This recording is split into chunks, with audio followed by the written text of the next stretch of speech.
in the pot or a banana in the fire, you will become forgetful.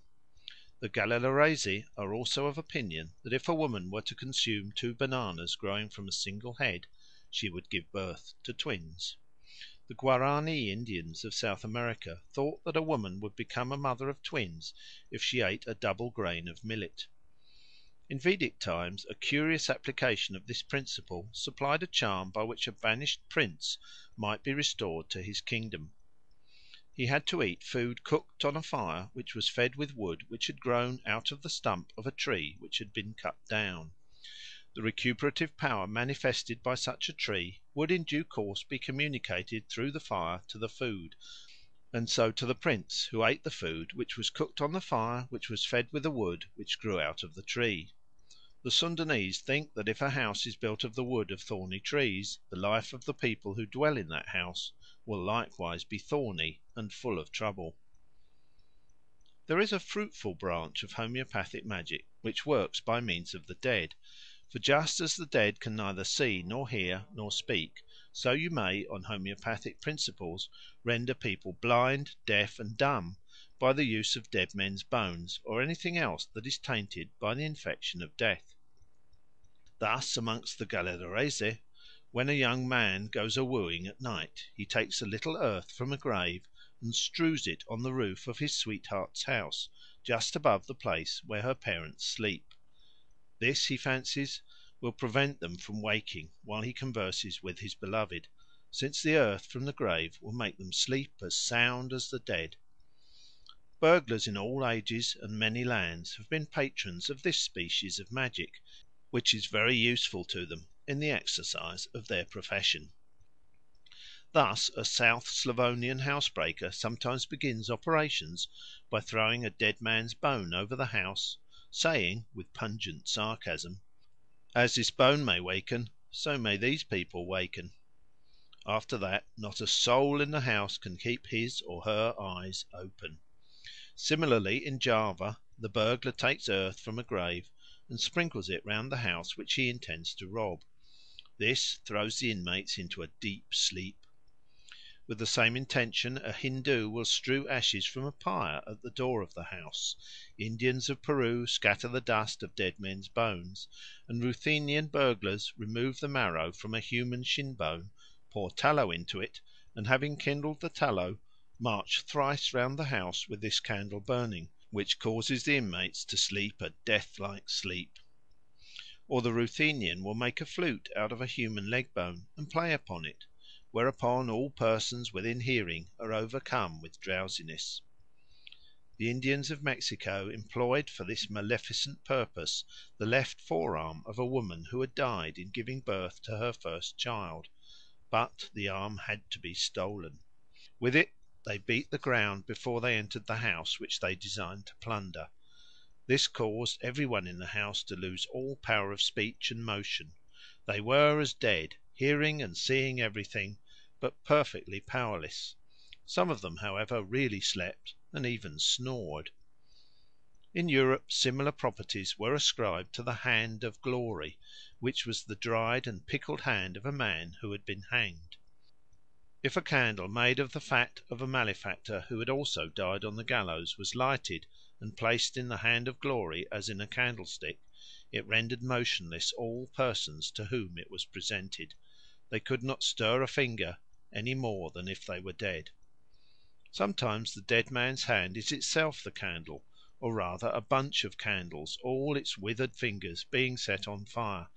But should any member of the household be awake, one of the fingers will not kindle. Such nefarious lights can only be extinguished with milk. Often it is prescribed that the thief's candle should be made of the finger of a newborn or, still better, unborn child. Sometimes it is thought needful that the thief should have one such candle for every person in the house, for if he has one candle too little, somebody in the house will wake and catch him. Once these tapers begin to burn, there is nothing but milk that will put them out.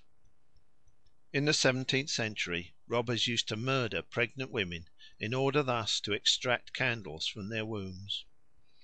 An ancient Greek robber or burglar thought he could silence and put to flight the fiercest watch dogs by carrying with him a brand plucked from a funeral pyre. Again, Servian and Bulgarian women who chafe at the restraints of domestic life will take the copper coins from the eyes of a corpse, wash them in wine or water, and give the liquid to their husbands to drink. After swallowing it, the husband will be as blind to his wife's peccadilloes as the dead man was on whose eyes the coins were laid. Further, animals are often conceived to possess qualities or properties which might be useful to man, and homoeopathic or imitative magic seeks to communicate these properties to human beings in various ways. Thus some Bechuanas wear a ferret as a charm, because, being very tenacious of life, it will make them difficult to kill. Others wear a certain insect, mutilated but living, for a similar purpose. Yet other Bechuana warriors wear the hair of a hornless ox among their own hair, and the skin of a frog on their mantle, because a frog is slippery, and the ox, having no horns, is hard to catch; so the man who is provided with these charms believes that he will be as hard to hold as the ox and the frog. Again, it seems plain that a South African warrior who twists tufts of rat's hair among his own curly black locks will have just as many chances of avoiding the enemy's spear as the nimble rat has of avoiding things thrown at it. Hence in these regions rat's hair is in great demand when war is expected. One of the ancient books of India prescribes that when a sacrifice is offered for victory, the earth out of which the altar is to be made should be taken from a place where a boar has been wallowing, since the strength of the boar will be in that earth. When you are playing the one-stringed lute and your fingers are stiff, the thing to do is to catch some long-legged field spiders and roast them, and then rub your fingers with the ashes. That will make your fingers as lithe and nimble as the spider's legs. At least, so think the Galelareese. To bring back a runaway slave, an Arab will trace a magic circle on the ground, stick a nail in the middle of it, and attach a beetle by a thread to the nail, taking care that the sex of the beetle is that of the fugitive. As the beetle crawls round and round, it will coil the thread about the nail, thus shortening the tether and drawing nearer to the centre at every circuit. So, by virtue of homoeopathic magic, the runaway slave will be drawn back to his master.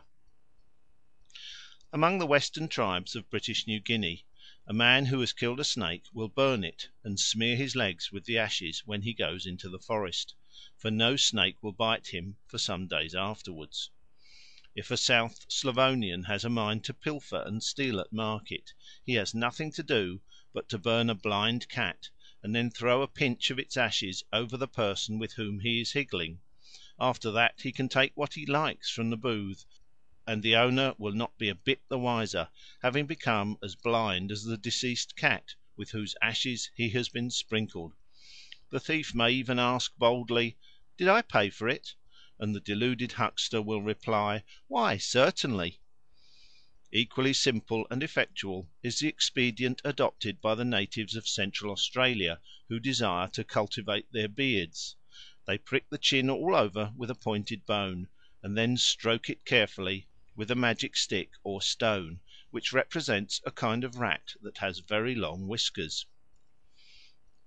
The virtue of these whiskers naturally passes into the representative stick or stone, and thence by an easy transition to the chin, which consequently is soon adorned with a rich growth of beard.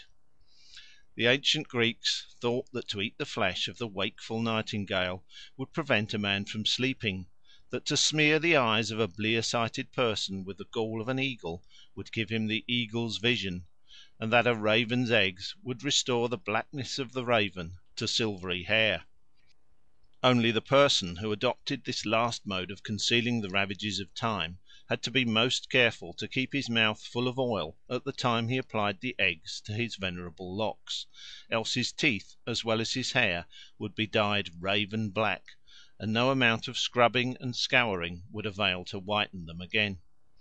The hair restorer was in fact a shade too powerful, and in applying it you might get more than you bargained for. The Huichol Indians admire the beautiful markings on the backs of